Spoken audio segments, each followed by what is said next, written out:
अब इसका मतलब क्या होता है, सिंप्लीफाई करने की कोशिश करते हैं अकॉर्डिंग टू दिस कंडीशन। सवाल बहुत अच्छा है, अगर लिमिट की बेसिक चीजें पता है, समेशन लगाना आता है, बड़े आसानी से ही बता सकता हूँ अल्फा बीटा, तो आसान था क्वेश्चन काफी। बहुत सारे क्वेश्चंस प्रैक्टिस करने के लिए, बाकी जगह ग्राफ बनाना वैसे ही बहुत आसान है।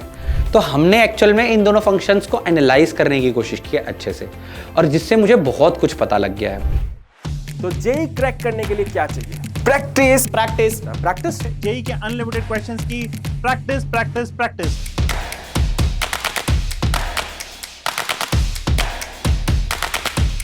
चलिए सबसे पहले हम लोग चैप्टर वेटेज के बारे में बात करते हैं।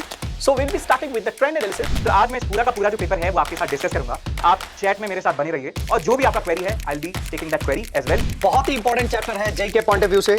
अगर आपको और ज्यादा क्वेश्चंस सॉल्व करने हैं तो डिस्क्रिप्शन बॉक्स में एक लिंक दिया हुआ है, ओपन द लिंक।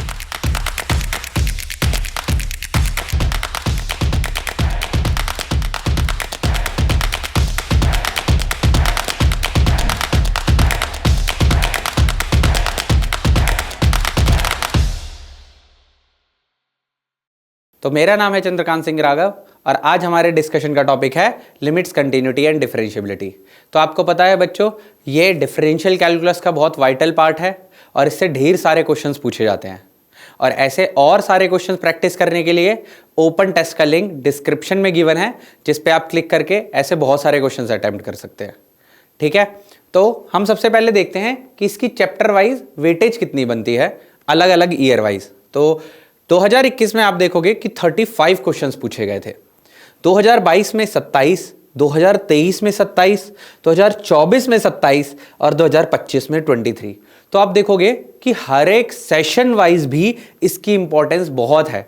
तो मैं ये कह सकता हूं कि बहुत ज्यादा इंपॉर्टेंट टॉपिक है, क्योंकि बहुत सारे सवाल पूछे जा रहे हैं बच्चों इससे। रेगुलरली आप देखोगे कि हर पेपर में इसमें बहुत सारे क्वेश्चंस हैं जो अलग अलग टॉपिक से पूछे जाते हैं। तो लिमिट्स, कंटिन्यूटी एंड डिफरेंशिएबिलिटी बहुत ज़्यादा इंपॉर्टेंट टॉपिक हो जाता है हमारे लिए जेई की प्रिपरेशन से। अगर आपको अच्छा स्कोर करना है तो इसको बहुत अच्छे से देखना पड़ेगा। तो शुरू करते हैं बच्चों पहला सवाल। तो पहला सवाल कुछ इस तरीके से है कि ये फंक्शन गिवन है, इसमें पीस वाइज फंक्शन दिया हुआ है, और x equal to 0, less than 0 और ग्रेटर देन 0 के लिए फंक्शन डिफाइंड दिया हुआ है। अब जब भी ऐसा क्वेश्चन कंटिन्यूअस किसी पॉइंट पर दे दिया जाए, तो मैंने आपको क्या सिखाया बच्चों, ये बताया है कि हमेशा इसमें LHL और RHL इक्वल हो जाएगी, और फंक्शन इस तरीके से गिवन है कि हम लिमिट एक्सटेंडिंग टू 0 अगर दोनों पे इक्वेट कर दें फंक्शन की वैल्यू के बराबर, तो वहां से हम इक्वेशंस निकाल लेंगे और K1 K2 आराम से बता सकते हैं। तो देखो 2025 का सवाल है ये, जो कि बहुत ही ईजी था। देखते हैं कुछ इस तरीके से। तो यहाँ पे लिमिट एक्सटेंडिंग टू 0, और इसमें क्या लिख देंगे हम, 2 इंटू एल हॉस्पिटल लगा देंगे, तो cos of K1 + 1 into x हो जाएगा, ये पहली चीज। अब इसका डेरिवेटिव भी लेना पड़ेगा, क्योंकि K1 + 1 क्या है, कांस्टेंट है। तो यहां से क्या आ जाएगा बच्चों, K1 + 1 ही आ जाएगा, और प्लस में यहां से कितना आ जाएगा, cos of K2 - 1 into x हो जाएगा, और इसका डेरिवेटिव कितना हो जाएगा, K2 - 1। कुछ इस तरीके से आ जाएगा जब हम चेन रूल लगाएंगे। क्लियर है यहां तक सबको? उसके बाद x का डिफरेंशिएशन 1 ही होता है, और यहाँ पे कितना आ जाएगा x का डिफरेंशिएशन, नीचे भी 1 आ जाएगा। अब जब लिमिट एक्सटेंडिंग टू 0 डालेंगे, वो वैल्यू हमें 4 के इक्वल गिवन है, तो हम क्या करेंगे, 0 डालकर इसको 4 के इक्वल इक्वेट कर देंगे। तो 0 डाल देते हैं यहाँ पे, तो 0 डाला तो cos 0 आ जाएगा, यहाँ पे K1 + 1 आ जाएगा, और यहाँ पे K2 - 1 आ जाएगा।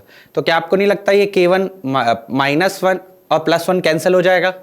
तो यहाँ से आ जाएगा 2 इंटू K1 + 1, तो K1 + K2 लिख देते हैं इसे, और ये वैल्यू हमें 4 के इक्वल गिवन है। तो पहली इक्वेशन आ जाएगी K1 + K2 = 2। नेक्स्ट चलते हैं। जब हम नेक्स्ट इसको देखेंगे, 2 + K1x / 2 + K2x, तो यहाँ पे हम फंक्शन को देखेंगे, तो ये क्या बन रहा है, log 1, तो यहाँ पे भी 0/0 बन रही है। तो इस वाली वैल्यू को किस तरीके से इक्वेट करेंगे, limit x tending to 0, 2/x given है आपको, तो यहाँ पे भी एल हॉस्पिटल लगा देते हैं। बट यहाँ पे लगाने से पहले बच्चों थोड़ा सा सिंप्लीफाई करते हैं। तो log ऑफ 2 + K1x माइनस इसे log ऑफ 2 + K2x लिख सकता हूँ मैं, बिल्कुल लिख सकता हूँ by using the properties of log, और यहाँ पे upon x as it is लिख दिया। अब नेक्स्ट स्टेप में क्या कर सकते हैं बच्चों, अब हमें पता है log ऑफ 1 प्लस एक्स की प्रॉपर्टी, तो उसको इस्तेमाल कर लेंगे। उसको इस्तेमाल करने के लिए लेकिन हमें सबसे पहले क्या चाहिए, यहाँ पे इसको 2 कॉमन निकाल लेते हैं। तो 2 इंटू 1 प्लस k1x अपॉन 2 हो जाएगा, और यहाँ पे माइनस लॉग ऑफ 2 बाहर निकाल लेंगे तो 1 प्लस k2, ओके यहाँ पे x मिस हो गया, तो यहाँ पे भी k2x आएगा, k2x अपॉन 2 हो जाएगा, और इस कंप्लीट के नीचे क्या आ जाएगा बच्चों, x आ जाएगा। अभी तक मैंने कुछ नहीं किया, 2 कॉमन निकाला है तो कुछ इस तरीके से लिख दिया है, क्योंकि मेरे को 1 प्लस एक्स के फॉर्मेट में बनाना है, क्योंकि मुझे log 1 plus X upon X पता है, क्योंकि मुझे क्या पता है, limit x tending to 0 log of 1 plus X upon X. तो यहाँ पे कुछ इस तरीके से आपको ये प्रॉपर्टी पता होगी, जो कि हम एल हॉस्पिटल से इजीली देख भी सकते हैं। ये कितना होता है बच्चों, 1 होता है। तो ऐसा कह सकते हो x का कोफिशिएंट होता है। तो यहाँ पे अब जब आप इसे log a plus log b लिखोगे तो log 2 से log 2 दोबारा कट जाएगा, और उसके बाद हम इसमें आराम से प्रॉपर्टी लगा सकते हैं। तो आंसर डायरेक्टली कितना आ जाएगा, k1 upon 2 minus k2 upon 2, और ये लिमिट हमें डायरेक्टली किसके इक्वल गिवन है, 4 के। तो k1 माइनस k2 की बच्चों वैल्यू कितनी आ जाएगी, 4। तो हमारे पास एक इक्वेशन ये थी और एक इक्वेशन ये थी, दोनों को क्या कर देंगे, ऐड, k2 से k2 कैंसिल हो जाएगा, 2k1 की वैल्यू बच्चों 6, तो k1 की वैल्यू कितनी आ गई, 3। और अगर k1 अगर 3 आ गया तो k2 की वैल्यू कह सकते हो आप, k1 प्लस k2 कितना गिवन है आपको, 2 गिवन है, और k1 हमारा 3 आ गया है, तो 3 प्लस k2 इक्वल टू 2, तो k2 की वैल्यू कितनी आ गई, -1। और पूछा क्या उन्होंने, k1 square plus k2 square पूछा हुआ है, तो यहाँ से k1 square plus k2 square आप इजीली 1 प्लस, यहाँ से कितना आया था, ये 9, तो ये आ जाएगा 10। तो हमारा आंसर हो जाएगा बच्चों 10। आई होप सो ये क्वेश्चन आपको क्लियर होगा। नेक्स्ट की तरफ चलते हैं। ये सवाल बहुत अच्छा है, क्यों, क्योंकि देखो कितना खतरनाक सा एक्सप्रेशन है, 2025 का सवाल है, और जब हम इसको इंटरप्रेट कर रहे हैं तो हमें समझ आ रहा है कि ये फॉर्मेट कैसा है। जब x टेंडिंग टू इन्फिनिटी है तो अगर देखें ये 1 बन रहा है 1 बाई ई माइनस 1, जो कि अगर 1 बाई ई माइनस 1 अगर मैं देखूं तो ये दोबारा से 1 माइनस ई अपॉन ई, तो यहाँ से कैंसिल हो रहा है, तो इसका मतलब 1 की पावर इन्फिनिटी का कोई सवाल दिया हुआ है। सबसे पहले बच्चा आपको क्या देखनी है लिमिट के क्वेश्चन में, फॉर्म। तो आपके पास जैसे ही एक क्वेश्चन आया और ये वाली वैल्यू इसके इक्वल दे रखी है उसने अल्फा के बराबर, और इसकी वैल्यू पूछी हुई है, तो पहले क्वेश्चन समझना है कि वो कौन से फॉर्मेट का है। ये बहुत इंपॉर्टेंट है लिमिट के केस में, ठीक है। बाकी के केस में हमें थोड़ा इजी पड़ता है, बट इस वाले फॉर्मेट में हमें देखना पड़ेगा कि वो किस फॉर्मेट में है। अब आगे चलते हैं हम। तो इसको क्या कर सकते हैं, हमें पता है अगर 1 की पावर इन्फिनिटी है तो डायरेक्टली इसका आंसर क्या हो जाता है, अगर इस पावर को हम बाहर ले आते हैं तो e की पावर में अगर x बाहर आ जाएगा तो जो भी ये वैल्यू है,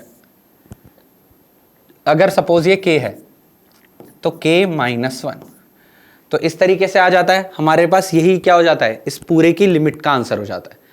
तो अगर ये fx की पावर gx है, इस तरीके से कह सकते हैं हम, तो हमारा आंसर क्या हो जाता है, e की पावर में ये बाहर आ जाता है और ये k -1, तो ये बड़ा इजीली हम बता सकते हैं दोनों तरफ log लेके।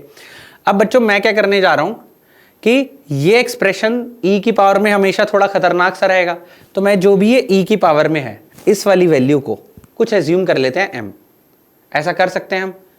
तो हमारा जो आंसर आएगा तो e की पावर में आंसर आएगा, x इंटू हमें ये वाली वैल्यू निकालनी है। तो हम क्या करने वाले हैं कि जो ये पावर है इस लिमिट को हम मान लेते हैं m। तो अगर मैं बोलूं m की वैल्यू कितनी हो जाएगी, लिमिट x टेंडिंग टू जो भी रहता है वो एज इट इज, x यहां आ जाएगा और यहां पे कितना आ जाएगा, e upon 1 minus e into 1 upon e minus x upon 1 plus x. बच्चों समझ आया, ये e की पावर में ही है, बट मैं बार बार e की पावर में नहीं लिखना चाहता, इसलिए मैंने आंसर m लिख दिया है। तो जो भी ये सिंप्लीफाई होके आंसर आएगा वो हमारा e की पावर में चला जाएगा, वो आंसर होगा। तो e की power m will be our answer, जो कि हमारी अल्फा के बराबर है। तो मैं यहां से क्लियरली कह सकता हूं e की power m equal to alpha. ये याद रखना, भूलना मत, क्योंकि इसे पहले थोड़ा सिंप्लीफाई करना पड़ेगा। अब हम यहां पे क्या कर सकते हैं बच्चों कि x into 1 e upon 1 minus e है और 1 upon e minus 1 upon 1 plus x है। इसको सिंप्लीफाई करने का थोड़ा सा सिंपल तरीका सोचने की कोशिश करते हैं। तो ठीक है, अगर मैं ये बोलूं कि 1 e अपॉन 1 माइनस ई ये यहाँ चला जाए तो ये इसके अंदर मल्टीप्लाई हो जाएगा, बिल्कुल हो जाएगा। और क्या x अपॉन 1 प्लस एक्स मुझे पता है 1 होता है, तो यहाँ पे मुझे थोड़ी सी, अगर मैं x टेंडिंग टू इन्फिनिटी करता हूँ तो आप ये भी देख सकते हो कि 1 अपॉन ई माइनस 1 हो जाएगा, ये इससे कैंसिल हो रहा है, तो ये इन्फिनिटी को अप्रोच कर रहा है। तो हमें कुछ ना कुछ तो सिंप्लीफाई करना पड़ेगा। तो मैं क्या करता हूँ बच्चों, m इक्वल टू लिमिट लिख देते हैं as it is x tending to infinity, x को भी एज इट इज रखते हैं और e into e upon 1 minus e, इसको क्या ले लेते हैं हम, ये दोनों क्या थे मल्टीप्लीकेशन में, अच्छा सॉरी -1 नहीं किया हमने, -1 लिख देते हैं यहाँ पे एज इट इज, यहाँ -1 जो ये के जो हमने बताया था लिमिट का -1 लिख देते हैं। अब ठीक है, तो अब क्या करते हैं बच्चों कि जब इसके साथ ये मल्टीप्लीकेशन में है, इसको थोड़ा सा ध्यान रखेंगे। अब x इसको हम बाहर निकालना चाहते हैं, तो e अपॉन 1 माइनस ई को क्या कर लेते हैं, बाहर निकाल देते हैं। अब जैसे ही मैंने बाहर निकाला तो यहाँ पे कितना आ जाएगा, 1 upon e minus x upon 1 plus x, ये एज इट इज रह जाएगा। अब ये वाली चीज़ बाहर निकाली है, इसका मतलब क्या किया है, इससे डिवाइड किया है, तो e अपॉन 1 माइनस ई ये कुछ इस तरीके से आ जाएगा। तो मैंने कुछ नहीं किया, दिस -1 करना था मुझे, मैंने e अपॉन 1 माइनस ई बाहर लिया। इससे क्या फ़ायदा हो जाएगा, अब आप थोड़ा सा सिंप्लीफाई करोगे तो आप ध्यान से देख सकते हो, यहाँ पे एक और ब्रैकेट लगा के आपको ईजिली और दिख जाएगा। तो ये क्या है 1 अपॉन ई -1, तो यहाँ से 1 अपॉन ई क्या हो जाएगा बच्चों, कैंसिल हो जाएगा। तो यहाँ से मैं ये कह सकता हूँ m equal to limit x tending to infinity x into e upon 1 minus e, और यहाँ से 1 अपॉन ई कैंसिल हो जाएगा, बचेगा क्या, जो बचेगा वो लिख देते हैं as it is -x upon 1 plus X, और -1 अपॉन ई कैंसिल हो गया, +1 बच जाएगा, तो उसको एज इट इज लिख दिया। इसको थोड़ा सिंप्लीफाई करते हैं तो 1 प्लस एक्स माइनस एक्स हो जाएगा। 1 प्लस एक्स माइनस एक्स कितना होता है बच्चों, 1 ही होता है, तो 1 अपॉन 1 प्लस एक्स बचेगा। तो हमारे m की वैल्यू देखो कितनी अच्छी आ रही है, सुंदर तरीके से। x टेंडिंग टू इन्फिनिटी जब होगा तो यहाँ से आ जाएगा x into e upon 1 minus e into 1 upon 1 plus x. अब देखो बच्चों कितना आसान हो गया, जब x टेंडिंग टू इन्फिनिटी है, ऊपर और नीचे की डिग्री सेम है, तो आंसर डायरेक्टली हमारा क्या आ जाएगा, 1 आ जाएगा। तो m की वैल्यू कितनी आ गई हमारी, e अपॉन 1 माइनस ई। तो हमारा जो अल्फा है उसे मत भूलना बच्चों, अल्फा क्या है, e की पावर में e अपॉन 1 माइनस ई। अब तो आसान हो गया सवाल, क्यों, क्योंकि अल्फा ही दिक्कत कर रहा था। अब हमें log alpha upon 1 plus log alpha निकालना है। तो जब हम log alpha upon 1 plus log alpha निकालेंगे तो वो किस तरीके से हो जाएगा, बस यहाँ पे हमें ये वाली वैल्यू पुट करनी है। तो log of e to the power e upon, sorry यहाँ पे e होगा, हमारा e आया ना, तो जो आया है वो एज इट इज लिख देंगे, तो यहाँ पे e होगा, तो e अपॉन 1 माइनस ई ये हो जाएगा upon 1 plus log of e to the power e upon 1 minus e. अब बेस e उसने जानबूझ के दिया हुआ था, क्योंकि अगर बेस सेम है, जैसे जो यहाँ पे लिखा हुआ है, तो ये बाहर चला जाएगा पहली बात, और बेस सेम है तो इसका वैल्यू कितनी हो जाएगी, 1 हो जाएगी। तो हमारा जो है डायरेक्टली हम कह सकते हैं यहाँ से आंसर क्या आ जाएगा, e upon 1 minus e upon 1 plus e upon 1 plus e upon 1 minus e, ये मेरी रिक्वायर्ड वैल्यू हो जाएगी। इसको सिंप्लीफाई कर लेते हैं, तो e अपॉन यहाँ पे हो जाएगा 1 माइनस ई प्लस ई, कुछ इस तरीके से, ये कैंसिल हो जाएगा, तो हमारा आंसर क्या आ जाएगा, e आ जाएगा बच्चों। तो इजी था बट अच्छा सवाल था, हमने ज़्यादा कुछ किया नहीं। अगर आप दोबारा देखना चाहते हो तो यहाँ पे fx की पावर gx था, तो हमें पता है अगर इसको हम k मान लेते हैं, यहाँ पे मैंने इस वैल्यू को थोड़ा सिंप्लीफाई करने के लिए आगे चल के m मान लिया कंप्लीट वैल्यू को, ठीक है, बार बार ना लिखना पड़े। तो यहाँ पे fx की पावर gx है, तो हमें पता है gx बाहर आ जाता है और fx -1 हो जाता है e की पावर में। तो बच्चों जो यहाँ पे e की पावर में आएगा उसको मैंने m मान लिया है, और e एज इट इज रहेगा। तो हम यहाँ से e की power m is equal to alpha कह रहे हैं। हमने m की वैल्यू सिंप्लीफाई कर ली, कैसे, e अपॉन 1 माइनस ई कॉमन निकाल लिया। सबसे बड़ा इंपॉर्टेंट स्टेप ये था। उसके बाद जस्ट सिंप्लीफिकेशन किया और इस तरीके से हम आंसर क्या मिल जाएगा, हमें e मिल जाएगा। नेक्स्ट सवाल चलते हैं। तो अच्छा सवाल था, तो ये भी कुछ अच्छा इंटरेस्टिंग सवाल लग रहा है। तो यहाँ पे किसका क्वेश्चन लग रहा है आपको? तो जैसे कि वो लिमिट्स का था तो हम इसके बारे में कह सकते हैं किसका सवाल है, ये भी लिमिट्स का है। Sir limit n tending to infinity given है, बिल्कुल। तो लिमिट एज अ सम नहीं है, जो कि ऐसा लग सकता है बच्चों को कि लिमिट एज अ सम आपको लग रहा हो कि इसको हम कन्वर्ट करेंगे तब निकालेंगे। तो यहाँ पे सिंपल ही है, अगर आप देखो तो ऊपर कोई एक सम दिया हुआ है, तो 1 + 2 - 3 4 + 5 - 6, तो उसने जनरल टर्म दे रखी है 3n - 2 3n - 1 - 3n। तो ये इस तरीके से अगर उसने जनरल टर्म दे दी तो हमें पता ही है n कहाँ से कहाँ तक जा रहा है, इन्फिनिटी तक। तो क्या हम ये सम ऑफ n टर्म्स निकाल सकते हैं यहाँ पे? बिल्कुल निकाल सकते हैं। और n पे हम इन्फिनिटी डाल देंगे और वहाँ से हम लिमिट निकाल लेंगे आसानी से। तो ऑप्शंस कुछ इस तरीके से गिवन है। तो करते हैं इस सवाल को। तो यहाँ पे क्या है, the value limit n tends to infinity. तो मैं ये कह सकता हूँ limit n tends to infinity, ऊपर वाली वैल्यू को सम निकालने के लिए मैं summation 3r - 2 plus 3r - 1 - 3r, ये पूरा एक्सप्रेशन ले लिया और r = 1 से लेके n तक का मैं सम निकाल रहा हूँ। अब limit n tends to infinity है तो फंक्शन पूरा मेरा किस में आ जाएगा, n में आ जाएगा।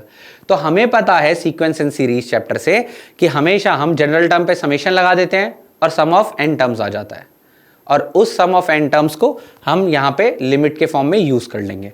अपॉन में इसको मैं बिल्कुल चेंज नहीं कर रहा हूँ, इसको एज इट इज ही रख रहा हूँ जो भी है यहाँ पे, 2n⁴ + 4n + 3 minus √n⁴ + 5n + 4। हाँ, अब ये हमें बाद में ही पता लगेगा कि वो नीचे वाली डिग्री हमें जो दिख रही है तो ऊपर वाली डिग्री किस तरीके से होगी, क्योंकि हम ऊपर वाली डिग्री जब तक नहीं बता सकते जब हमें सम एंड में नहीं पता। तो नीचे वाली दिख रही है n⁴ है तो n² आएगा बाहर, यहाँ पे भी n⁴ है n² आएगा बाहर। तो इन्फिनिटी के फॉर्म में डिग्री बहुत इंपॉर्टेंट होती है। अगर n² से ज्यादा पावर ऊपर आ जाएगी तो इसका मतलब ऑब्वियसली आंसर क्या हो जाएगा, इन्फिनिटी। n² से कम हो गया तो क्या आ जाएगा, इन्फिनिटी। तो n² का कोफिशिएंट ही आना चाहिए ऊपर भी, तभी हम इस आंसर को बता पाएंगे कोई valid answer, rather than valid मतलब 0 और इन्फिनिटी के अलावा। ठीक है, तो अब ये बड़ा आसान है, इसको पहले सिंप्लीफाई कर देते हैं जनरल टर्म को। तो limit n tends to infinity, तो मैं ये देख रहा हूँ 3r + 3r + तो 3r कैंसिल हो गया और यहाँ से 3r कितना आ जाएगा, -3 आ जाएगा। 3 कॉमन निकाल सकते हैं वहाँ पे, तो 3 × r - 1 लिख देता हूँ मैं इसे डायरेक्टली, और उस पर लगा देंगे समेशन जो कि हमें बड़े इजीली पता है। समेशन r = 1 से लेके n तक है बच्चों, और इसको मैं अब नहीं छेड़ रहा हूँ। तो √ओवर कितना हो जाएगा, 2n⁴ + 4n + 3 minus √n⁴ + 5n + 4। अब नेक्स्ट चलते हैं आगे। तो r - 1 पे समेशन हम जानते ही हैं, समेशन r अलग कर देंगे समेशन 1, तो यहाँ से कितना आ जाएगा, n × n + 1/2। तो डायरेक्टली अब मैं लिख सकता हूँ limit n tends to infinity 3 × n × n + 1 upon 2 minus n। ये आ गया मेरा समेशन, और अब मुझे ऊपर की डिग्री दिख रही है जो कि 2 है। अब यहाँ पे बच्चों 2 √2n⁴ + 4n + 3 minus n⁴ √n⁴ + 5n + 4। अब आप दो तरीके से कर सकते हो, हालांकि मैंने आपको डायरेक्ट सिखा रखा है कि यहाँ पे डायरेक्टली आप क्या ले लो, कोफिशिएंट्स ले लो जो बाहर आके दिखेंगे आपको। तो आप n⁴ से अंदर डिवाइड कर सकते हो, या कह सकते हो पूरे ऊपर नीचे n² से डिवाइड कर दो। तो आप डायरेक्टली एक स्टेप में आंसर बता सकते हो। अच्छा सॉरी, n × n + 1/2 आएगा यहाँ पे, नॉट n। तो यहाँ से मुझे ऊपर n² का अगर मैं कोफिशिएंट देखूँ तो ऊपर n² का कोफिशिएंट अगर आप देखोगे तो यहाँ से 3/2 आ रहा है, और यहाँ से अगर आप देखोगे तो यहाँ से √2 आ रहा है। बाकी सारे 0 हो जाएंगे, क्यों? क्योंकि जब आप लिमिट डालोगे n⁴ से अंदर डिवाइड करोगे तो 1/n³ बनेगा, जो आपको पता ही है रीजन। यहाँ पे भी 0 बन जाएगा, यहाँ पे भी 0, यहाँ पे भी 0, और यहाँ पे कितना बन जाएगा, -1। इसको थोड़ा सिंप्लीफाई कर सकते हैं हम, बिल्कुल। तो यहाँ से इसको 3/2 × √2 - 1 × √2 + 1 अपॉन √2 + 1, कुछ इस तरीके से कर देंगे। तो यहाँ से कह सकता हूँ मैं 3 × √2 + 1, और बच्चों ये कितना हो जाएगा, 2 × 2 - 1, जो कि कितना होता है 2। तो हमारा आंसर कुछ इस तरीके से देखा, जो कि बहुत ईजी है। तो 3/2 × √2 + 1, तो ये आंसर हो जाएगा हमारा। तो आसान था क्वेश्चन काफ़ी, अगर लिमिट की बेसिक चीज़ें पता है, समीशन लगाना आता है, तो ऐसे बहुत सारे क्वेश्चंस प्रैक्टिस करने के लिए with slight change in the values आप हमारी पावर क्वेश्चन फीचर ऐप भी यूज़ कर सकते हैं, जिससे आपको ऐसे बहुत सारे अच्छे क्वेश्चंस मिल जाएंगे। तो चलते हैं नेक्स्ट सवाल की तरफ। तो नेक्स्ट सवाल में बच्चों क्या दिया हुआ है, 2025 का सवाल है ये। तो इसमें लेट x इक्वल टू 2, एक तो रूट दिया हुआ है इस इक्वेशन का, तो जब भी आपको इस तरीके से दिया जाए तो हम यूज़ कर लेंगे इसे, और इस एक्सप्रेशन को फिर हम सिंप्लीफाई करने की कोशिश करते हैं अकॉर्डिंग टू दिस कंडीशन। हमसे GIF of f of x given पूछा हुआ है at x tending to 2p plus पर। तो देखते हैं इसमें सबसे पहली चीज हम जो कर सकते हैं वो क्या कर सकते हैं कि x इक्वल टू 2 डाल देते हैं, तो 4 plus 2p plus q equal to 0। तो यहां से q की वैल्यू हमारे पास इजीली -2p -4 आ रही है। तो अगर ऐसा आ रहा है तो हम इसको क्या इसमें डाल सकते हैं, थोड़ा सा एक्सप्रेशन सिंप्लीफाई करके fx को ऑब्जर्व कर सकते हैं, बिल्कुल। तो q की वैल्यू -2p -4 आ जाएगी। तो यहां से x इसको सिंप्लीफाई करते हैं -4p इंटू एक्स प्लस, तो यहां से q की वैल्यू अगर इस तरीके से आ जाएगी तो इसका होल स्क्वायर हो जाएगा। तो यहां से आ जाएगा +4p स्क्वायर प्लस 16 प्लस 2 2 ज़ा 4 4 ज़ा 16p, okay, plus 8 into Q की वैल्यू कितनी है -2p -4, ओके, और प्लस 16। बस मैं इस एक्सप्रेशन को सिंप्लीफाई करके पूरा p में लाना चाहता हूँ ताकि मुझे दिखे कि क्या लिखा हुआ है। अब यहाँ से देखते हैं, अच्छा थोड़ा सा और सिंप्लीफाई कर लेते हैं। X square minus 4p X as it is रहेगा। यहाँ से 4p स्क्वायर आ रहा है और यहाँ से कितना आ रहा है 16p। अच्छा ये 16p कैंसिल हो रहा है। उसके बाद देखते हैं यहाँ से ये 16 है तो 8 - 4 कितना हो गया 4 हो गया, तो 8 - 4 यहाँ से आ जाएगा, ठीक है। तो अब ये एज इट इज़ लिख देते हैं, एक सेकेंड जल्दी से। 4p स्क्वायर हो गया यहाँ पे प्लस 16p मैं कैंसिल कर रहा हूँ, और उसके बाद यहाँ से -32 आ जाएगा, ओके। तो -32 प्लस 16 बचेगा। एक बार कैलकुलेशन देख लेते हैं, प्लस 16 16p से 16p कैंसिल हो जाएगा। अब बच्चों 32 से ये भी कैंसिल हो रहा है, तो हमारे पास केवल ये बचेगा। और ये क्या कुछ दिख रहा है हमें x - 2p का होल स्क्वायर, बिल्कुल दिख रहा है। तो यहाँ से एक्चुअल में आपको क्या लिख रहा है, ये क्या लिखा हुआ है x - 2p का होल स्क्वायर ही लिखा हुआ है। तो जब मैं fx की बात करूँगा तो हमारे पास ये वाला जो एक्सप्रेशन है, ये वाला expression limit x tending to 2p plus f of x जो हमें गिवन है, तो प्लस में यानी कि 2p से जस्ट थोड़ा आगे, और ये x - 2p का होल स्क्वायर है, तो 1 minus cos of x - 2p whole square upon x - 2p whole power 4, ये पूछा हुआ है। अब फॉर माई कन्वीनियंस मैं क्या कर देता हूँ, x - 2p को मैं क्या पुट कर देता हूँ, z पुट कर देता हूँ और h पुट कर देता हूँ। तो एक क्वांटिटी h पुट कर देते हैं, तो लिमिट h टेंडिंग टू 0 हो जाएगी। तो बड़ा इजीली मैं कह सकता हूँ लिमिट h टेंडिंग टू 0, और यहाँ से कितना आ जाएगा 1 minus cos h square upon h to the power 4। तो जब मुझे इसका GIF निकालना है फंक्शन की वैल्यू का, तो मैं क्या कह सकता हूँ, क्योंकि फंक्शन का GIF और यहाँ पे लिमिट लगी हुई है तो वो एंड में कर लेंगे हम इजीली। तो यहाँ पे मैं इसको थोड़ा सिंप्लीफाई कर देता हूँ, तो लिमिट h टेंडिंग टू 0, तो 1 माइनस कॉस, तो हमें पता है 1 माइनस कॉस h की प्रॉपर्टी होती है 2 साइन स्क्वायर h/2, तो यहाँ पे हो जाएगा h square upon 2 upon h to the power 4।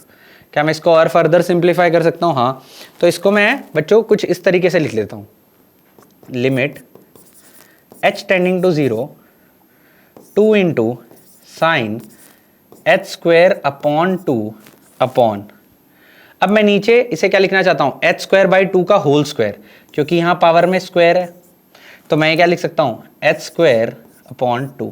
अब देखो ये पावर 4 बनेगी, ये तो थी मेरे पास, ठीक है, ये तो पावर 4 थी मेरे पास। अब यहाँ पे मेरे को क्या एक्स्ट्रा करना पड़ गया, बाई 2 का होल स्क्वायर मल्टीप्लाई डिवाइड करना पड़ गया। तो यहाँ पे मैंने ज़बरदस्ती 1/2 स्क्वायर से मल्टीप्लाई कर रखा है, तो यहाँ पे भी कितना आ जाएगा 2 स्क्वायर लिखना पड़ेगा मुझे। और यहाँ से मैं ये कह सकता हूँ कि ये पूरी वैल्यू कितनी हो जाएगी 1 हो जाएगी, और लिमिट h टेंडिंग टू 0 पे बच्चों इसकी वैल्यू कितनी आ जाएगी 1/2 के नियर अबाउट आ जाएगी। और हमसे GIF of f of x पूछा हुआ था और इस पे लिमिट पूछी हुई थी x tending to 2p plus की, तो मैं कंफर्म कह सकता हूँ कि ये वाली वैल्यू हमारी कितनी आ जाएगी 0 आ जाएगी। तो आंसर सिंप्लीफाई तरीके से हम कह सकते हैं कि आंसर 0 हो जाएगा। क्यों? क्योंकि यहाँ पे वैल्यू कितनी आ रही है हमारी 1/2 आ रही है, यस और नो, और 1/2 का GIF हमारा कितना हो जाएगा, वैल्यू 0 हो जाएगी। तो चलो नेक्स्ट क्वेश्चन की तरफ चलते हैं। ये भी बहुत ईजी ही था, तो ऐसे बहुत सारे क्वेश्चन पूछे गए हैं जेईई मेंस में, तो इस तरीके से क्वेश्चन आप आई होप कर पाओगे इजीली। इस क्वेश्चन में देखते हैं fx दिया हुआ है 3x 1 प्लस, अच्छा ये अब पीस वाइज फंक्शन दिया हुआ है दोबारा से, और फंक्शन के मिनिमा का ग्राफ बनाना है हमें। तो यहाँ पे थोड़ा नहीं, बहुत ज़्यादा ध्यान से रखना है कि हम एक तो फंक्शन में भी पीस वाइज है और उसमें भी इसने मिनिमम, अब इसका मतलब क्या होता है minimum of this comma this. तो ये अच्छा क्वेश्चन पूछा 2025 में उन्होंने, if alpha and beta are the number of points where F is not continuous and is not differentiable, तो अल्फा प्लस बीटा की वैल्यू पूछी हुई है। तो मैं ये कह सकता हूं कि अगर इस फंक्शन का मेरे पास ग्राफ आ जाए तो सब कुछ ही आ जाएगा, तो फंक्शन बिहेव कैसा कर रहा होगा वो देखना पड़ेगा हमें। तो ये तो बहुत आसानी से बन जाएंगे ग्राफ, ये दोनों पॉइंट पे तो बहुत आराम, हमें बस 0 से 2 के बीच में फंक्शन देखना है कि कैसा बिहेव कर रहा होगा। क्लियर है? तो आप देखने की कोशिश करते हैं। तो अगर x इक्वल टू 0 पे देख लें, तो x इक्वल टू 0 पे किसकी वैल्यू मिनिमम होगी, ये 0 पे 1 दे देगा पहला, और यहाँ पे कितना दे देगा, 0 दे देगा। तो मिनिमम कितना आ रहा है हमारा x इक्वल टू 0 पे 0। पहले मैं क्रिटिकल पॉइंट्स की बात कर लेता हूँ इन दोनों फंक्शंस के लिए। तो यहाँ पे x इक्वल टू 1 पे देख लेते हैं इस फंक्शन की वैल्यू, 1 डालेंगे तो 1 + 1 2, 2 + 1 यहाँ पे आ जाएगा 3, और यहाँ पे 1 2 + 1 3, यहाँ से सेम आ रही है वैल्यू। तो 1 1 1 और यहाँ पे 2 + 1, ठीक है। तो यहाँ पे x इक्वल टू 1 पे तो 3 ही रहेगी। 2 पे देख लेते हैं, तो 2 + 2 4 + 1 5 आ जाएगा यहाँ से, और यहाँ से वैल्यू कितनी आ रही है 2 2 4 + 2, यहाँ से 6 आ रही है, तो मिनिमम वैल्यू कितनी रहेगी 5 रहेगी। तो 2 2 4 + 2, और यहाँ पे 2 + 2 + 1। तो यहाँ नहीं कि मुझे क्रिटिकल पॉइंट्स पे इन दोनों फंक्शन की तो मिनिमम वैल्यू पता लग गई, बाकी जगह ग्राफ बनाना वैसे ही बहुत आसान है। तो अब क्या रह गया, इनके बीच का पार्ट, इनके बीच में कौन सी वैल्यू या कौन सा ग्राफ मिनिमम होगा। तो जैसे अब मैं x बिलोंग्स टू, अगर मैं इसमें एक रीजन ले लूं x बिलोंग्स टू 0 to 1, अब देखो बच्चों 0 to 1 जब मैं लूंगा तो 1 पे मुझे पता है 3 आना है, क्योंकि जैसे ही मैं 1 डाल दूंगा वो फंक्शन 3 देने लगेगा। अब 0 से 1 पे मैं ये जानता हूं कि यहां से लेके यहां तक GIF मेरा क्या होता है 0 होता है। तो मैंने हालांकि क्लोज 0 लगा दिया है यहाँ पे, आप वैसे भी देख सकते हो। तो यानी कि 0 से 1 पे ये वाला फंक्शन कैसा बिहेव कर रहा होगा 0 0, और यहाँ पे कितना आ जाएगा, इस फंक्शन की वैल्यू कितनी आ जाएगी पहले वाले की 1, और यहाँ पे अगर मैं देखूँ तो 0 + 0 इस फंक्शन की वैल्यू कितनी आ रही होगी, अच्छा सॉरी ये 0 हो जाएगा। तो यहाँ पे x + 1 की तरह बिहेव कर रहा होगा पहला फंक्शन, और दूसरा फंक्शन ये 0 हो जाएगा तो ये x की तरह बिहेव कर रहा होगा। तो अब वो y = x बनाना है और हमें x + 1 बनाना है। तो उन दोनों में से जो मिनिमम होगा या नीचे ग्राफ होगा उसको हम ज़्यादा इज्जत देंगे, वही हमारा एक्चुअल में आंसर होगा। ये हम जानते हैं जब मिनिमम लिखा होता है। अगर मैक्सिमम होता तो क्या करते हैं हम, जो इस सब में ऊंचा होता है ग्राफ, जो ज़्यादा वैल्यूज़ दे रहा होता है, तो हम उसको ज़्यादा इज्जत देते हैं। नेक्स्ट रीजन देख लेते हैं x बिलोंग्स टू 1 से 2 के लिए। तो इस फंक्शन के लिए ये GIF कितना हो जाएगा 1 हो जाएगा। तो यहाँ पे ये x + 2 की तरह बिहेव कर रहा है पहला, और यहाँ पे ये 1 हो जाएगा, तो यहाँ पे ये x + 2 की तरह बिहेव कर रहा है। अच्छा, तो इन दोनों ही रीजन में ये कैसा बिहेव कर रहा है x + 2, तो आसान हो गया ना, तब हमें मिनिमम लेने की ज़रूरत ही नहीं है। तो हमने एक्चुअल में इन दोनों फंक्शंस को एनालाइज करने की कोशिश की है अच्छे से, और जिससे मुझे बहुत कुछ पता लग गया है। अब जब मैं इसका ग्राफ बनाऊंगा कंप्लीटली तो मैं बड़े आसानी से बता सकता हूँ, और यहाँ पे सारी वैल्यूज़ बड़े आसानी से ही बता सकता हूँ, अल्फ़ा बीटा कुछ भी पूछ ले वो मुझसे, मतलब जितने भी नंबर ऑफ पॉइंट्स यहाँ पर कंटिन्यूअस डिफरेंशिएबल हो या ना हो। तो जब लेस देन 0 है तब तक कोई दिक्कत ही नहीं है। 3x का ग्राफ, तो y = 3x की लाइन कुछ इस तरीके से होती है, तो मैं यहाँ बना देता हूँ केवल। अब जैसे ही मैं 0 पे पहुंचा तो 0 पे मेरे को ये दोनों फंक्शन का मेरे को क्या लेना है मिनिमम वैल्यू। तो दोनों में मिनिमम वैल्यू कितनी हो गई 0, तो मेरे को 0 ही मिला, कोई परेशानी नहीं थी यहाँ पर। अब जैसे ही आगे मैं चलूंगा 1 से, जैसे ही मैं 0 से आगे चलूंगा तो 0 पर 0 थी मिनिमम। अब जैसे ही मैं 0 से आगे चलूंगा तो बच्चों x और x + 1 है, तो 2 ग्राफ है हमारे पास। तो अब चाहो तो आप ऐसे कर सकते हो y = x, एक इधर बना लो, इधर से हालांकि हमें 1 तक ही देखना है, और x + 1 बनाओगे तो ऑब्वियसली वो x + 1 ऊपर की तरफ चला जाएगा।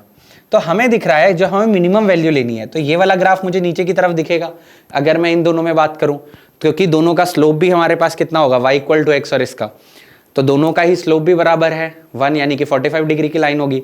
तो मैं ये कह सकता हूँ y इक्वल टू एक्स मुझे यहाँ से बना देना चाहिए, बट ये y इक्वल टू कितना था, 3x था। अब ऐसा कह सकते हो कि यहाँ पे या तो ये नीचे की तरफ जाएगा या ये ऊपर की तरफ जाएगा। तो y इक्वल टू 3x में tan थीटा की वैल्यू 3 है, तो यानी कि अगर ये लाइन इस तरीके से जा रही होगी तो ऑब्वियसली वो लाइन कुछ इस तरीके से जाएगी, क्योंकि उसका स्लोप क्या है, कम। तो यहाँ पे थोड़ा सा स्लोप चेंज करके ज़रूर दिखाना है आपने। तो यहाँ से कुछ इस तरीके से चली गई लाइन। अब ये यहाँ पे कहाँ तक चले गए हम, 1 तक चले गए। 1 पे इसकी वैल्यू 3 थी। अब बच्चों ये y इक्वल टू एक्स की लाइन थी। अब 1 पे तो ये वैल्यू कितनी दे रहा होगा, यहाँ पे वैल्यू कितनी दे रहा होगा, अगर y इक्वल टू एक्स है तो 1,1, लेकिन ये कह रहा है कि मैं 1 पे कितना दे रहा हूँ, फिर उसके बाद 3 दे रहा हूँ। तो जैसे ही अब यहाँ पे हम पहुँचेंगे तो वैल्यू कितनी जंप कर जाएगी, मिनिमम वैल्यू, और यहाँ पे वैल्यू कितनी आ जाएगी बच्चों, 3 आ जाएगी। तो 1 पे दोनों की वैल्यू 3 थी। अब 1 के बाद 2 तक पहुंचने से पहले ये दोनों फंक्शन x प्लस 2 की तरह बिहेव कर रहे थे, तब कोई दिक्कत ही नहीं है।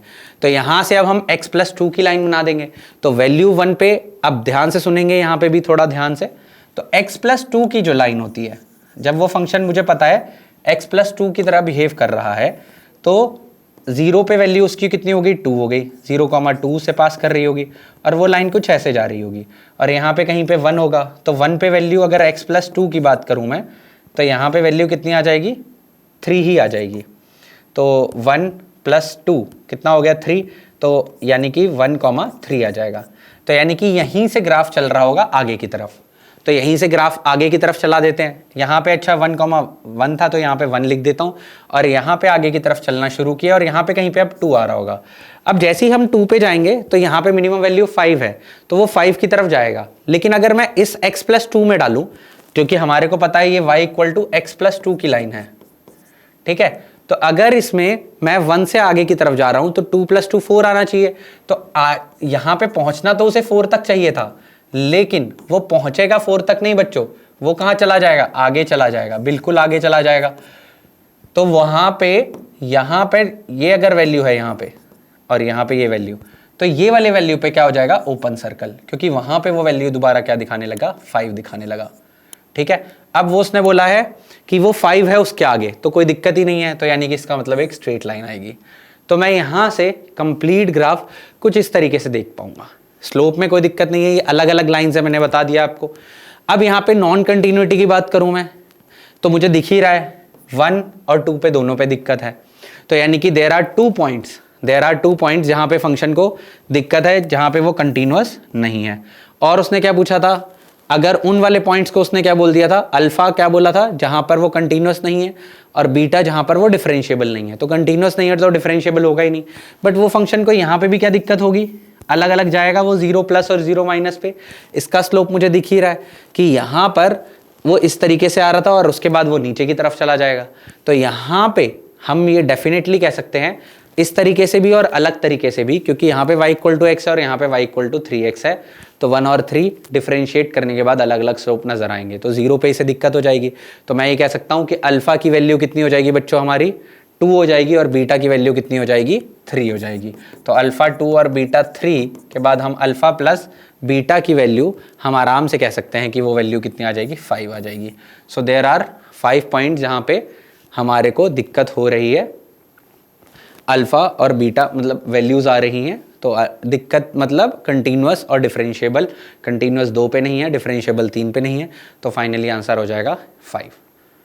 तो बच्चों नेक्स्ट सवाल देखते हैं। इस फंक्शन में क्या दिया हुआ है, एक पीसवाइज फंक्शन दोबारा से दिया हुआ है और वो कंटिन्यूअस बोला हुआ है at x equal to π/2।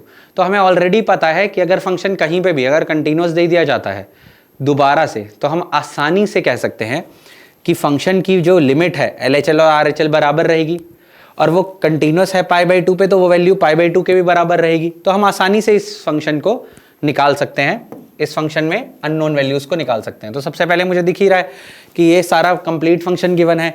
x equal to π/2 पे लिमिट लिख देंगे बच्चों हम, तो लिमिट x टेंडिंग टू π/2, ये क्या है e टू द पावर, तो इसे मैं cos 6x upon sin x sin 6x into इसे cos 4x upon sin 4x लिख सकता हूँ। अब मुझे पता है कि π/2 के लिए ये इनडिटरमिनेट फॉर्म बना रही है, क्योंकि हमें दिक्कत क्या आ जाएगा, यहाँ से 3π तो ये 0/0 बन रहा है। तो मैं क्या कर देता हूँ, यहाँ पे 0 से कोई दिक्कत ही नहीं होती, तो यहाँ पे 4 मल्टीप्लाई डिवाइड कर दूंगा और यहाँ 6 मल्टीप्लाई डिवाइड कर दूंगा, तो बेसिक चीज़। तो जैसे अब मैंने यहाँ पे 4x upon 4x multiply divide कर दिए और यहाँ से 6x upon 6x multiply divide कर दिए, जो कि मैं कर सकता हूँ। अब यहाँ पे साइन 4x अपॉन 4x बन जाएगा 1 और यहाँ पे साइन 6x अपॉन 6x बन जाएगा 1। तो हमारे पास आसानी से इसकी लिमिट आ जाएगी बच्चों e टू द पावर, और मैं लिमिट भी डायरेक्टली डाल देता हूँ, तो क्योंकि ये cos 0 1 हो जाएगा, तो ये वाला ये यूज़ हो गया, तो यहाँ से 4x बच जाएगा और यहाँ से sin x बच जाएगा, तो e टू द पावर 2/3 आ गया।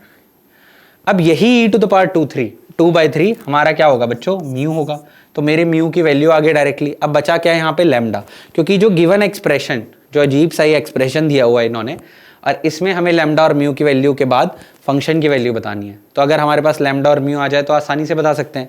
तो हमारे पास म्यू की वैल्यू तो e टू द पावर 2/3 आ गई। नेक्स्ट चलते हैं हम।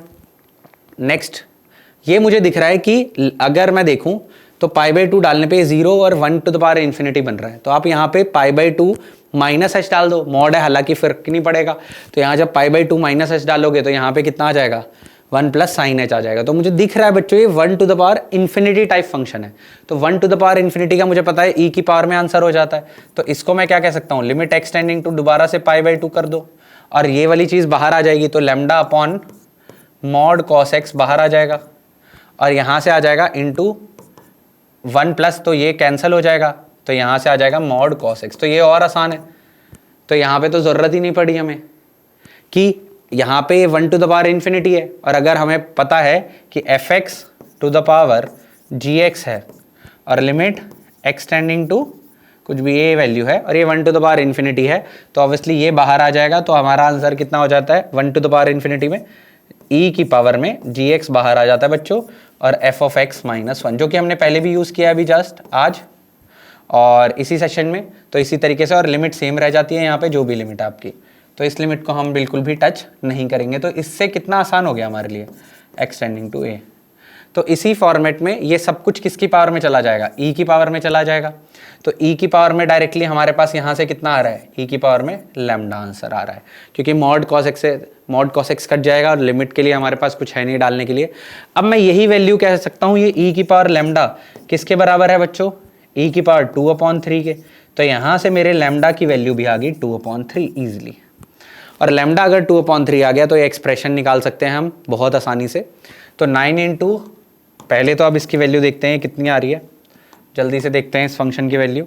तो 9 इंटू ये हो जाएगा लैम्डा, जो कि हो जाएगा 2/3, उसके बाद plus 6 log mu, plus 6 log mu. Mu कितना था बच्चों, e टू द पावर 2/3, ठीक है। उसके बाद plus mu to the power 6, so plus mu यानी कि e to the power 2/3 whole power 6 minus e to the power 6 lambda, minus e to the power 6 lambda. Lambda कितना आया था, I think अपना 2/3 आया था। तो यहाँ से आपको नहीं लग रहा सेम ही चीज़ है, ये तो कैंसिल हो जाएगी और यहाँ से आ जाएगा 3 2 6 और यहाँ से 6 इंटू 2/3 बाहर आ जाएगा bye using the property of log. तो 6 + 4 अगेन वैल्यू कितनी हो जाएगी, 10। तो हमारा आंसर हो जाएगा 10।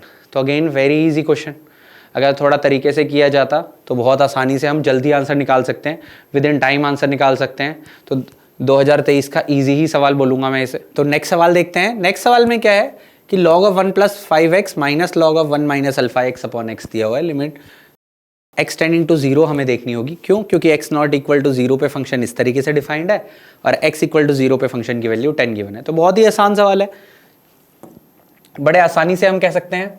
किस तरीके से, बिकॉज इस पर डायरेक्टली हम देख रहे हैं, जब x इक्वल टू 0 देख रहा हूँ मैं, तो 0/0 इंडिटरमिनेट फॉर्म बन रही है। तो जब मैं लिमिट एक्सटेंडिंग टू 0, जैसे कि हमने हर बार निकाला है, तो LHL और RHL बराबर रहेगी, तो डायरेक्टली एक्सटेंडिंग टू 0 पे ये इसकी वैल्यू कितनी हो जाएगी, 5/5 x + 1। ये इसका डिफरेंशिएशन होगा लॉग का, माइनस यहाँ पे पहले आएगा 1 - अल्फा x और यहाँ से आ जाएगा माइनस अल्फा, इसका डिफरेंशिएशन।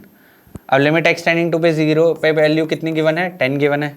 तो डायरेक्टली अब यहाँ पे क्या कर देंगे, हम लिमिट डाल देंगे। तो यहाँ से क्या बचेगा हमारे पास 5 और यहाँ से बचेगा हमारे पास प्लस हो जाएगा ये, और ये 0 हो जाएगा। 5 + अल्फ़ा की वैल्यू कितनी आ जाएगी, 10। तो हम यहाँ से कह सकते हैं कि अल्फ़ा की वैल्यू हमारी कितनी आ रही है, 5। तो बहुत ही ईजी सवाल था यहाँ पे, बड़े आसानी से निकाल सकते थे हम। अगर हम डायरेक्टली एल हॉस्पिटल लगा दें और थोड़ा सा ऑब्जर्व करें तो हम कह सकते हैं कि आंसर हमारा क्या हो जाएगा, अल्फा इक्वल टू 5 हो जाएगा। तो नेक्स्ट क्वेश्चन एक अच्छा क्वेश्चन है क्योंकि ये डिफरेंशियल इक्वेशन का यूज़ कर रहा है। एक तो डिफरेंशियल इक्वेशन का इस्तेमाल होगा इसमें, दूसरा क्योंकि यहाँ पे फंक्शनल इक्वेशन गिवन है। तो जब भी बच्चों फंक्शनल इक्वेशन आ जाती है तो हमारे पास दो तरीके होते हैं जनरली, या तो हम लेफ्ट हैंड या राइट हैंड डेरिवेटिव का इस्तेमाल करें फंक्शन निकालने के लिए, दूसरा डिफरेंशिएशन का इस्तेमाल कर सकते हैं डेरिवेटिव निकालने के लिए। तो इस क्वेश्चन में क्या कर सकते हैं, हम डेरिवेटिव का इस्तेमाल कर लेते हैं क्योंकि हमारे पास एक फंक्शनल इक्वेशन गिवन है। तो या तो हम वैल्यूज़ पुट भी कर देते हैं, ये भी एक जनरल तरीका होता है। तो वैल्यूज़ पुट करने से कुछ वैल्यूज़ आते हैं तो जनरली वो हेल्प करती हैं हमें गिवन वैल्यूज़ निकालने में। बट यहाँ पे हमें dy/dx इक्वल टू 2 गिवन है, x इक्वल टू 0 और f ऑफ -2 पूछा हुआ है। तो हम फंक्शन निकालने की कोशिश करते हैं, तो हमारे को f' निकालते हैं यहाँ पे। तो f' of x plus Y, सबसे पहले मैं जो डिफरेंशिएट कर रहा हूँ वो x के रिस्पेक्ट में डिफरेंशिएट कर रहा हूँ। तो अगर मैं इसे x के रिस्पेक्ट में डिफरेंशिएट कर रहा हूँ तो y को कांस्टेंट मान रहा हूँ, तो इसका डेरिवेटिव ये हो जाएगा, यहाँ पे f' हो जाएगा। अब मेरे पास पावर होती है रिप्लेसमेंट की, तो मैं यहाँ पे क्या पुट करूँ ताकि मेरे पास इजीली आंसर आ जाए या मेरे को चीज़ें आसान लगने लगे। तो मुझे फंक्शन चाहिए f' ऑब्वियसली। तो मैं यहाँ से f' of x plus Y is equal to f' of x बता सकता हूँ। f ऑफ y का डिफरेंशिएशन 0 हो जाएगा, -1 का डिफरेंशिएशन 0 हो जाएगा। यहाँ से कोई मैं वैल्यू निकाल सकता हूँ बच्चों, या जो मुझे आसानी करे, जिससे अब मैं कोई और चीज़ निकाल सकूँ। हाँ बिल्कुल। तो यहाँ पे अब बच्चों हम क्या कर सकते हैं, x की वैल्यू क्या पुट कर सकते हैं, 0 पुट कर सकते हैं। तो अगर x की वैल्यू 0 पुट कर दी हमने तो f' ऑफ y की वैल्यू कितनी आ जाएगी यहाँ से, f' ऑफ 0 के। अब आपको नहीं लगता f ऑफ 0 तो यहाँ पे क्या है, कोई भी एक कांस्टेंट वैल्यू होगी। तो अगर मैं f' of y is equal to f' of 0 कह रहा हूँ, या फिर मैं ये कह सकता हूँ कि f', अब मैं यहाँ पे y को x से रिप्लेस कर दूँ, तो ऐसा भी कर सकता हूं मैं, y को x से रिप्लेस कर देते हैं ताकि आपको चीज़ें आसान दिखें। तो यहाँ से f' ऑफ x की वैल्यू कितनी है, f' ऑफ 0 के। और अगर ऐसा है तो f' होता क्या है बच्चों, f' होता है dy/dx। तो यहाँ पे ये कोई वैल्यू है f'0। तो f'0 आपको नहीं लग रहा कि f'0 का मतलब क्या है, dy/dx। तो dy/dx eight x equal to 0। अगर मैं x में फंक्शन मानता हूं तो उसकी वैल्यू 2 है, तो यहां से dy/dx की वैल्यू अब आपको कितनी आ जाएगी, 2 आ जाएगी। तो अब यहां पे आप कह सकते हो dy equal to 2 into dx, और ये आप आसानी से यहां पे क्या कह सकते हो, y equal to 2x plus c। अब ये c निकालना पड़ेगा तभी हम वैल्यू निकाल पाएंगे। अब ये c कैसे निकालेंगे, आप कोई ना कोई फंक्शन की वैल्यू का इस्तेमाल कर सकते हो। जैसे अगर मैंने x की वैल्यू 0 डाली तो y, अगर मैंने x 0 डाला तो मुझे y पता होना चाहिए उस फंक्शन का। तो मैं यहाँ इस फंक्शनल इक्वेशन को देख सकता हूँ और यहाँ से डिफरेंट वैल्यूज़ इस्तेमाल कर सकता हूँ, यूज़ कर सकता हूँ। जैसे कि अगर मैंने इसमें x और y दोनों 0 डाल दिए तो f ऑफ 0 कैंसिल हो जाएगा और यहाँ से f ऑफ 0 की वैल्यू आ जाएगी। कैसे, अगर मैं यहाँ पे x equal to Y equal to 0 put करता हूँ तो f ऑफ 0 हो जाएगा यहाँ से, और यहाँ से f of 0 plus f of 0 -1 हो जाएगा बच्चों, और यहाँ से f ऑफ 0 की वैल्यू यहाँ से 1 आ जाएगी। मतलब मैं ये कह सकता हूँ कि इस फंक्शन के लिए भी वो चीज़ सेटिस्फाई करनी चाहिए। तो अगर मैं x इक्वल टू 0 डालता हूँ तो मेरी y की वैल्यू कितनी आ रही है, 1 आ रही है। तो यहाँ से मैं क्या कह सकता हूँ, c आ जाएगा मेरा ईजिली। तो 1 equal to 2 into 0 plus c हो जाएगा। तो c की वैल्यू कितनी आ गई, 1 आ गई। तो y इक्वल टू कितना आ जाएगा हमारा, 2x प्लस 1। और हमसे क्या पूछा था, f ऑफ -2। तो यानी कि x की वैल्यू क्या पुट करनी है, -2। तो y की वैल्यू कितनी हो जाएगी, 2 इंटू -2 प्लस 1। इसका मॉड पूछा हुआ था तो मॉड लिख लेते हैं, -4 प्लस 1 आ जाएगा, तो यहाँ से -3 आ जाएगा। तो जो हमारा आंसर हो जाएगा बच्चों वो 3 हो जाएगा। तो हम आसानी से कह सकते हैं कि हमारा आंसर कितना होगा बच्चों, 3 हो जाएगा। तो ये अच्छा क्वेश्चन था, क्यों, क्योंकि हमें यहाँ पे कंडीशंस इस्तेमाल करनी पड़ी, वैल्यूज़ का भी हमने इस्तेमाल किया, वैल्यूज़ पुट करके यहाँ पे देखो c की वैल्यू निकाली हमने, डिफरेंशियल इक्वेशन कह सकते हो कि सॉल्व की, और यहाँ पे हमने आसानी से आंसर 3 निकाल लिया। मॉड लेना ज़रूरी था, उसको मत भूलना, क्योंकि उससे आंसर गड़बड़ हो जाएगा।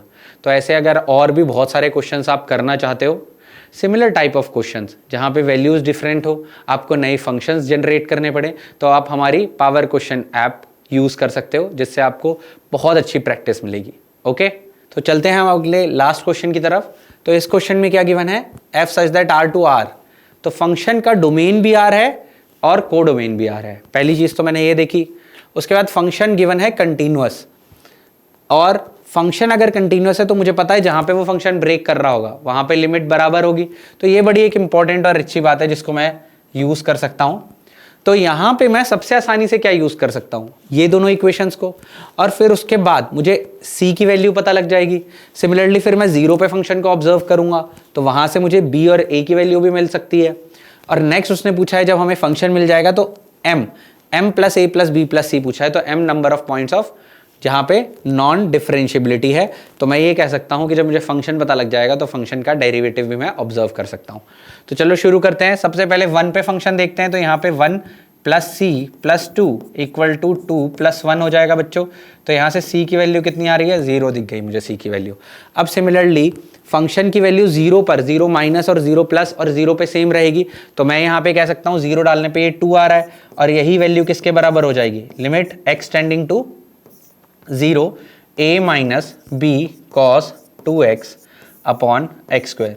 अब बच्चों ऐसे बहुत सारे क्वेश्चंस किए हमें जहाँ पे यहाँ पे इनडिटरमिनेट फॉर्म बननी चाहिए, तभी वो लिमिट डिफाइंड होगी, क्योंकि ऊपर तो a माइनस बी बन रहा है और नीचे एक्स स्क्वायर बन रहा है। तो मैं ये कंफर्म कह सकता हूँ कि a माइनस बी की वैल्यू कितनी हो जाएगी मेरी, 0।